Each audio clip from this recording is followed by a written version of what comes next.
সবাইকে শুভেচ্ছা জানাচ্ছি মহানগর দায়রা জজ কোর্ট ঢাকা থেকে। আমার সঙ্গে এই মুহূর্তে আছেন অ্যাডভোকেট শান্তা আপা। আসসালামু আলাইকুম। ওয়ালাইকুম আসসালাম। কেমন আছেন আপনি? আলহামদুলিল্লাহ, ভালো আছেন আপনি? জি আলহামদুলিল্লাহ।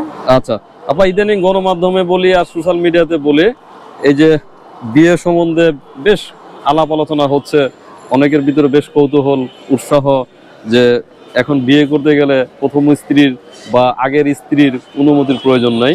এই বিষয়টা আসলে কতটা সত্যি? না, এই বিষয়টা আসলে আমাদের একটা ভ্রান্ত ধারণা বা মিসকমিউনিকেশন। কারণ হচ্ছে এখন যে আমরা যে জিনিসটা সোশ্যাল মিডিয়াতে খুব ভাইরাল দেখতে পাচ্ছি, বিষয়টি আসলে এরকম না। আমাদের বাঙালিদের একটা অভ্যাস কি, আমরা শুনে বলতে পছন্দ করি, আমরা পড়ে বলতে পছন্দ করি না, আমরা পড়তে চাই না। এটা হচ্ছে আমাদের মেইন সমস্যা। এখন যে আইনটা, আমি আইনটার একটু ডিটেলস বলি। এটা হচ্ছে 1961 সালের মুসলিম পারিবারিক আইনের 6 ধারায় বহুবিবাহ সম্পর্কে বলা হয়েছে। এবং এই 6 ধারায় বলা হয়েছে যে কোনো পুরুষ যদি তার বিবাহ বলবৎ থাকাকালীন অবস্থায় একাধিক বিয়ে করতে চান, সেক্ষেত্রে উনি লোকাল আরবিট্রেশন কাউন্সিলের অনুমতি নিয়ে করতে পারবেন। এখন প্রশ্ন হচ্ছে যে তাহলে এই বিষয়টা নিয়ে এত কেন কথা হচ্ছে? 2021 সালের ডিসেম্বর মাসে সুপ্রিম কোর্টের একজন আইনজীবী এই 6 ধারার বৈধতাকে চ্যালেঞ্জ করে একটা রিট করেন। তার ভাষ্য ছিল এরকম যে একজন পুরুষ লোকের বিবাহের ব্যাপারে সে যে একাধিক বিয়ে করতে পারবে, এই ব্যাপারে আসলে মুসলিম পারিবারিক আইনেই বলা আছে। সে একাধিক স্ত্রীদেরকে গ্রহণ করবে, সেই একাধিক স্ত্রী গ্রহণ করার অ্যাবিলিটিটা তার আছে কিনা, বা তার সমস্ত স্ত্রীদের প্রতি সে সম অধিকার বা ন্যায় বিচার নিশ্চিত করতে পারবে কিনা, যেটা আইনে এ ব্যাপারে কিছু বলা নেই। তো এই বিষয়টার উপরে উনি রিট করেন, কিন্তু মহামান্য হাইকোর্ট এই রিট খারিজ করে দিয়েছেন এবং তিনি বলেছেন যে এই সিদ্ধান্ত ক্ষেত্রে কোনো ধরনের বৈষম্য বা অযৌক্তিক কোনো ধরনের ডিসিশন নেওয়া হয়নি। আর এখানে যেটা হচ্ছে যে এই যে দ্বিতীয় বিয়ের ব্যাপারে প্রথম স্ত্রীর অনুমতি, এখন এই বিষয়টাকে ব্যাখ্যা করতে হলে আগে আমাদের আসতে হবে যে লোকাল আরবিট্রেশন কাউন্সিলের কাজটা। এখন ধরেন একজন পুরুষ লোক বিয়ে করতে চাচ্ছেন, সে সেকেন্ড ম্যারেজ করবেন, সেক্ষেত্রে তাকে আগে লোকাল আরবিট্রেশন কাউন্সিলের অনুমতি নিতে হবে। অনুমতিটা সে কীভাবে নেবে? প্রথমত তাকে হচ্ছে একটা নির্ধারিত ফর্ম থাকবে, সেই ফর্মটা তাকে ফিল আপ করে একটা নির্দিষ্ট ফি জমা দিয়ে একটা নির্দিষ্ট বিভাগে এই ফর্মটা জমা দিতে হবে।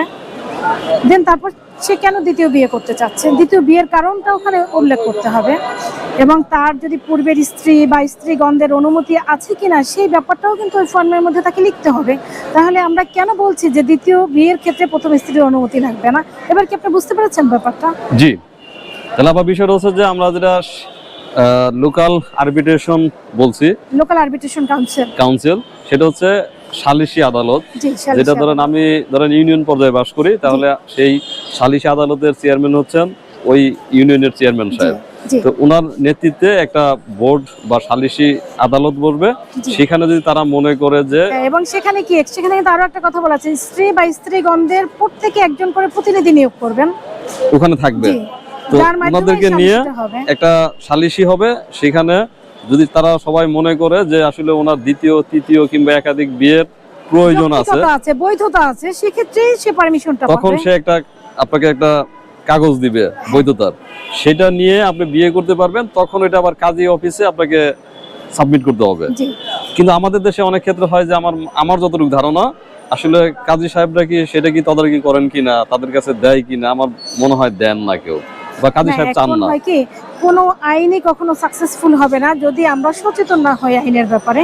যেমন ধরেন কোনো কাজী এটা ভেরিফাই না করে সেকেন্ড ম্যারেজ করেছে, এখন এটা তো জানাতে হবে, এটা জানতে হবে। এই জায়গায় আমাদের সচেতন হতে হবে যে আসলে আমার প্রতি কেউ অন্যায় করেছে কিনা, আমি ভিকটিম হয়েছি কিনা।